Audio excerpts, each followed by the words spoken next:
नया निकाह नया मेहर, जी हाँ, निकाह भी नया होगा और मेहर भी नया होगा। मौजूद में रहते हुए सही तरीका पे जो है वो अपना निकाह बरकरार रखें और रुजू कर लें। औरत को भी अल्लाह रब्बुल इज़्ज़त ने एक मकाम दिया है, एक इज़्ज़त दिया, और कुरान ने कहा हुन्ना लिबासुल लकुम व अंतुम लिबासुल लहुन्ना, वो तुम्हारे लिबास हैं और तुम उनके लिबास हो। औरत ने कबूल नहीं किया तो तलाक नहीं, जब मर्द ने दे दिया औरत कबूल करें या न करें, औरत की कोई इख्तियार नहीं है।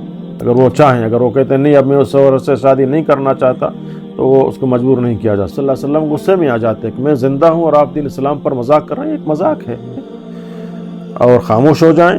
ये हर एक तोहरों में एक तलाक दे दें, करवा दो, एक हफ्ते के लिए या 4-5 दिन के लिए किसी मर्द से शादी करा दो और फिर उससे जो है उसको तलाक दे। कि आप सल्लल्लाहु अलैहि वसल्लम के ज़माने में जी ये अपने बीवी को 3 तलाक़ें एक ही मजलिस में इकट्ठे देते तो वो एक शुमार हो जाती। आ गया कोई ब्लड प्रेशर हाई हो गया, कोई और बच्चों पे कुछ लड़ाई झगड़ा हो गया, या घर के कोई माहौल में तो खावंद को गुस्सा आ गया और 3 तलाक़ें दे दी और 2 घंटे के बाद पे पशुमान हो गए। समझते हैं कि एक तलाक दे दे तो एक ही हो जाता है। अगर फिर ये मसला पेश आया, फिर उसने एक और तलाक दी, तो ये फिर 2 तलाक हो गए। 2 तलाक, दोबारा उसने तलाक दे दी तो फिर दोबारा रुजू नहीं कर सकता। अस्सलाम वालेकुम रहमतुल्लाहि व बरकातहू।